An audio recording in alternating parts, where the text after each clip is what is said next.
Good morning, everyone. I'm so glad to be here with you today. As you can see, I'm in one of our Godly Play classrooms, and I've come to share a story you may not have heard before because this is a story we usually do with the 4th and 5th grade class, but we're going to kind of do it in parts, and I'm going to tell you part of it today, and Miss Lauren's going to tell some more of it next week. And this story is called Knowing Jesus in a New Way. I wonder how we could know Jesus in a new way. Let's think about that for a minute. And while we're thinking, let's close our eyes and get ready by taking a deep breath and let it out. And another deep breath. And let it out. Open your eyes and let's begin.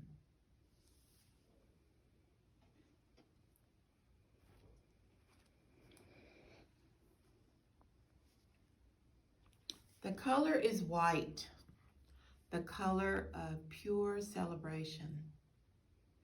It is still the season of Easter.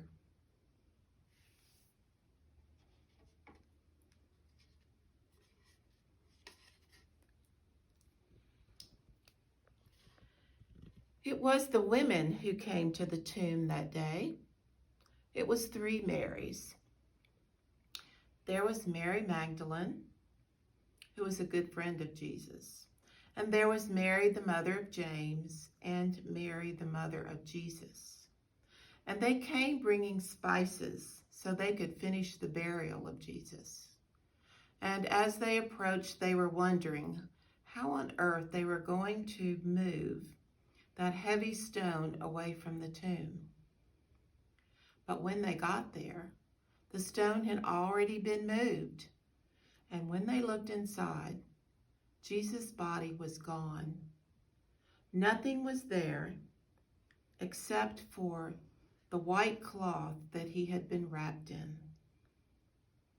And so they hurried back to tell the others. It was Peter who jumped up first to run and check this out. And they say that John jumped up to go with him. And when Peter and John got there, they went in together. And they looked all around and they saw that Jesus was gone, truly gone. But they could feel his presence in his absence. And they went back. But Mary Magdalene had also come back to the tomb, and she stood outside. She was weeping. And as she wept, she heard a voice that said, "Woman, why are you weeping?" And she looked up through her tears and saw 2 figures standing there dressed in long white robes. And the person who had spoken said, "He is not here. Tell his disciples to meet him in Galilee." Mary continued to weep. And the other voice said, "Woman, why are you weeping?" And she looked at him and thought maybe he was the gardener. And so she said, "Tell me where he is so I can go get him and take him away." And then the voice said to her, "Mary." And when she heard him speak her name, she knew it was he. And she must have gone to step forward and touch him because he said, "No, you cannot touch me. I have risen, but I have not yet ascended." And then he was gone. And Mary hurried back to tell the others.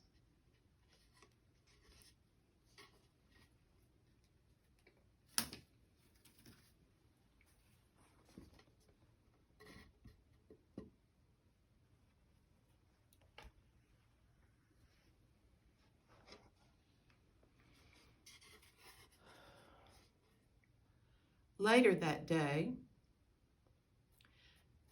some of Jesus' followers were on their way to Emmaus. Emmaus was about 7 miles from Jerusalem. And as they walked along, they were kind of shaking their heads and saying, "The cross, the tomb, what does it all mean?" And suddenly there was a stranger walking with them. And he said, "What are you talking about?" And they looked at him and said, "You must be the only person in Jerusalem that has not heard. The cross, the tomb, there is so much." And the stranger said, "You are foolish and slow of heart." And then he opened the scriptures to them. And he said, "Remember, we were once captive in Egypt, and Moses led us through the water to freedom. And we were lost in the desert. And God gave Moses the 10 Commandments so we would know the best way to live.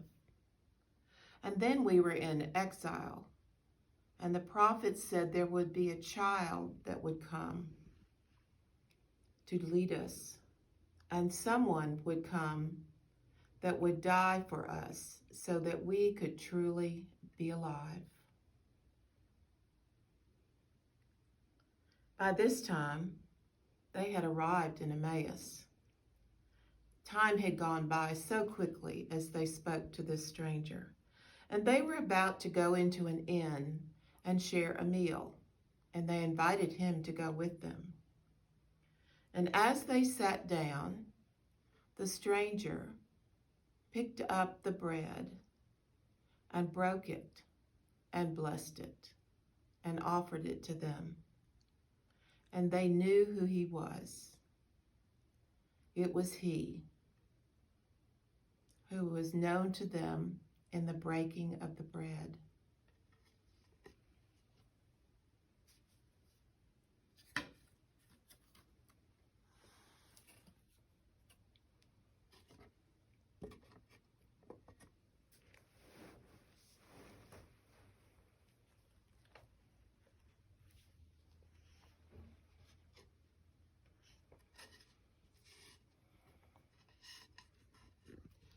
Sometime later, Jesus' disciples were in a room together with the door shut and locked. They were afraid that the soldiers were going to come and take them away the same way they had taken Jesus. And then they heard a voice that said, "Peace be with you." At first they thought it was a ghost, but then he started talking to them. And he shared a piece of fish with them. And he opened up the scriptures the same way he had on the road to Emmaus. They could see the wounds on his hands, and they knew it was he.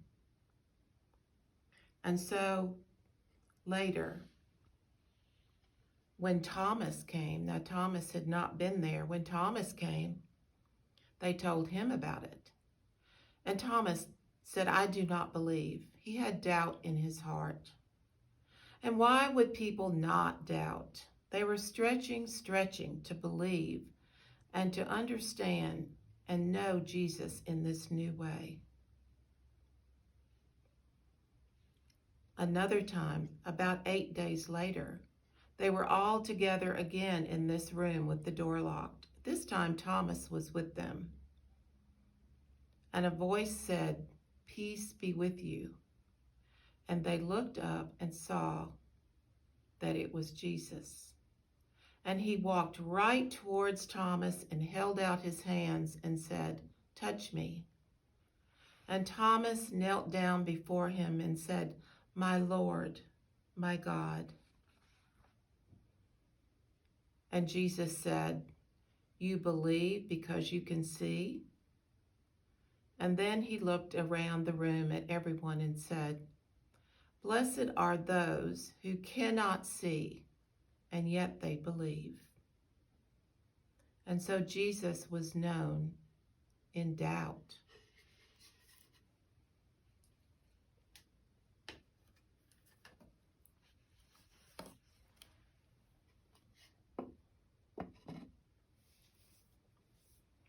I wonder what we might have in this room that we could bring to go with these stories. I looked around earlier and this is what I found.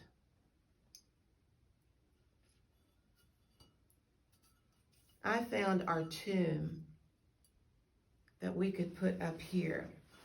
When Jesus was made known in absence.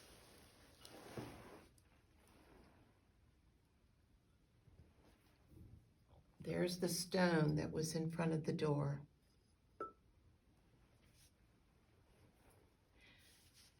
And then I found the table of the Good Shepherd.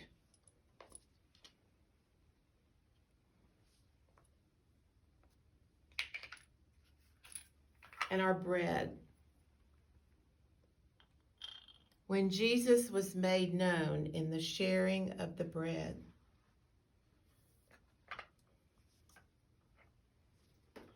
And then I found one of our Bibles, because Jesus opened up the scriptures to the disciples.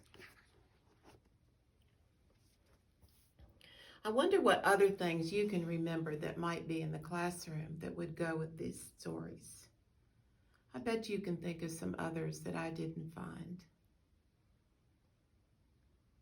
I wonder what work you might like to do on today's story. You could write something, or you could draw something. Or maybe this story reminded you of another story that you would want to do some work on. Be thinking about this story. And next week, Miss Lauren will be telling you some more. Have a good, see you soon. Bye.